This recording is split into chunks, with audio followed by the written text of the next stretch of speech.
जहाँ जबरदस्ती नहीं और होते हैं सत्कर्म, जहाँ जबरदस्ती नहीं होते हैं सत्कर्म, तो स्वेच्छा से और कर्तव्य का पालन करना धर्म।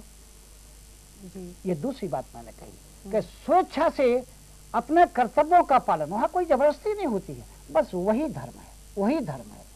अब धर्म दिखता कैसे है कि यहाँ पर धर्म है कि नहीं है, वो बात सुन लीजिए कि वहाँ धर्म रहता जहाँ और पूर्ण प्रेम सहयोग, और मानव मानव में जहाँ भेद न करते लोग, वही धर्म रहता। विश्व बंधुत्व की बात है। वहाँ धर्म रहता जहाँ और सब हैं आत्म समान, और अपने हित के साथ में है परहित का ध्यान।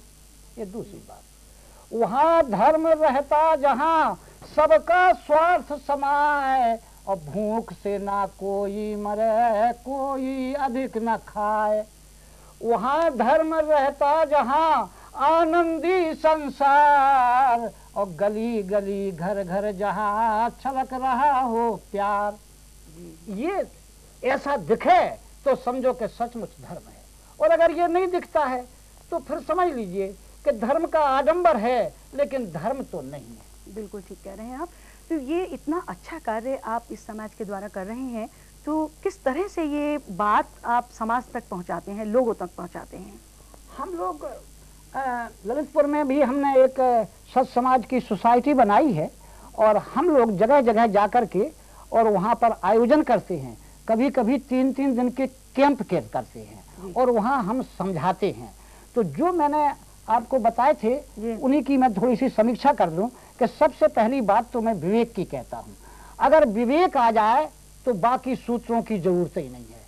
विवेक का मतलब है उचित अनुचित का ज्ञान, हित और परहित और अपना हित ये समझ लेना ही तो विवेक है, माने जुडिशस माइंडनेस हो जाना। लेकिन आज हम देखते हैं कि इसकी बहुत कमी है, और इसकी कमी इसलिए है कि विवेक की आंखों पे जो काला पर्दा डाल देता है वो है मोह।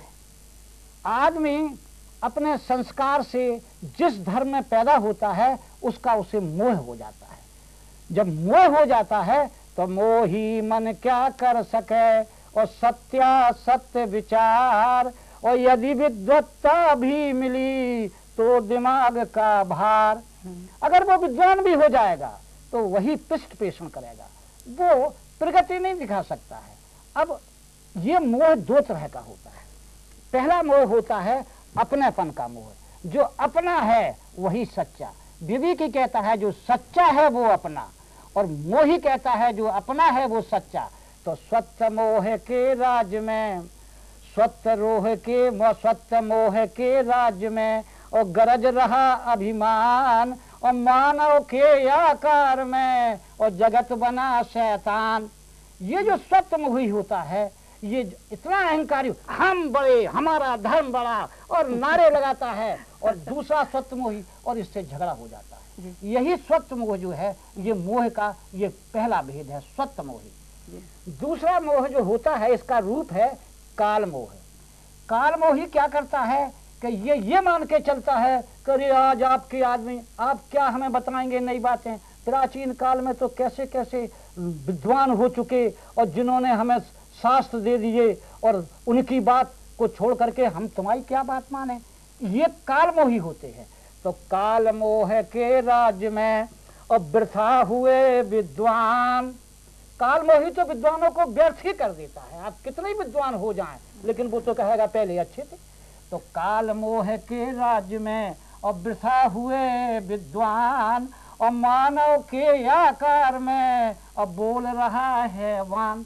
ये पशु प्रवृत्ति है कि जो आगे बढ़ ही नहीं सकती है। जिस खूंटे से बंधी आई उसी खूंटे से बंधी जाए, वो आगे प्रगत कर नहीं सकती है। प्रगत के लिए जरूरी है कि हम विकास करें। जी हाँ। अच्छा। तो बाबूजी ये तो आपने एक ऐसी बात बताई कि जो जिंदगी का सार है। हाँ। अब आप एक अध्यापक रहे और लगभग 40 वर्ष तक आप अध्यापन करते रहे, तो मुझे लगता है कि एक अध्यापक के नाते एक जो युवा वर्ग है, जो अध्यापक के सबसे निकट संपर्क में होता है, उसको वो दिशा निर्देश देता है। और आज मुझे लगता है कि समाज में युवा वर्ग को ही सबसे ज़्यादा दिशा निर्देश की आवश्यकता है। तो एक अध्यापक होने के नाते आप क्या ये किस तरह से उस युवा वर्ग को दिशा निर्देश, उनका मार्गदर्शन करने की बात सोच सकते हैं? बहुत ठीक कहा है। और चूंकि मैं अध्यापक रहा तो मैं तो हाई स्कूल तक का टीचर रहा, तो 9th 10th में तो लड़के कुछ युवक थे, लेकिन रिटायर होने के बाद मैं डिग्री कॉलेजों में गया। तो डिग्री कॉलेज में, जहाँ डिग्री कॉलेज में बीए और एमए क्लास होती हैं, वहाँ काफ़ी बड़ी बड़ी लड़के मिले। तो वहाँ मैंने बड़े तर्कों के साथ, आज जितने भी धर्म फैले या प्रचार हुआ उसमें तर्क का बड़ा भारी हाथ है। तो तर्कों से हमने कहा कि भाई, एक लड़का उठ के बोला हमसे कि हमारे देश में इतने धर्म हैं, तो जब इतने धर्म हैं तो आप कैसे समझते हैं कि धार्मिक झगड़े नहीं होंगे? हमने कहा कि धर्म जो होता है वो तो इंसान बनाता है। हर धर्म जो आया है वो इसलिए आया है कि हम इंसान बनाएंगे। तो जब हर धर्म इस बात का दावा करता है कि हम इंसान बना रहे हैं, और दावा ही नहीं करता, उसके मूल में वो इंसान बनाता भी है, तो हमने कहा वो शैतान तो बनाता नहीं, तो झगड़ा क्यों होगा? एक बात और हमने कहा कि देखो, कभी ये झगड़ा नहीं होता है। हिंदुस्तान में कितनी यूनिवर्सिटी हैं? कोई इलाहाबाद यूनिवर्सिटी है, कोई लखनऊ की यूनिवर्सिटी है, कोई कानपुर यूनिवर्सिटी है, कोई चंडीगढ़ की यूनिवर्सिटी, सैकड़ों, इतना बड़ा देश, कितनी यूनिवर्सिटी हैं जी। और सब पढ़ाती हैं, सबको शिक्षित करती हैं। और जब वहाँ से शिक्षित होकर के निकलते हैं लोग, तो वो कभी नहीं झगड़ा करते, आप लखनऊ यूनिवर्सिटी क्या जाने, हम इलाहाबाद यूनिवर्सिटी के हैं, हम काबिल हैं जी। चंडीगढ़ का भी कहता है कभी, अरे तुम लोग क्या जानो, हम चंडीगढ़ यूनिवर्सिटी के हैं। ऐसा झगड़ा तो नहीं करता कोई। जी जी, बिल्कुल सही कह रहे हैं। अपनी बाबूजी, हम थोड़ा सीधा, अगर आप थोड़ा सा दर्शकों को भी हम आपकी जरा बातचीत आमने सामने हो सके ना, है ना? आपने अभी बताया ये कि आप जो है ये संभाव वाली बात आपका सत्य समाज कर रहा है, और उसमें आपने बताया कि धर्मों के बीच में संभाव,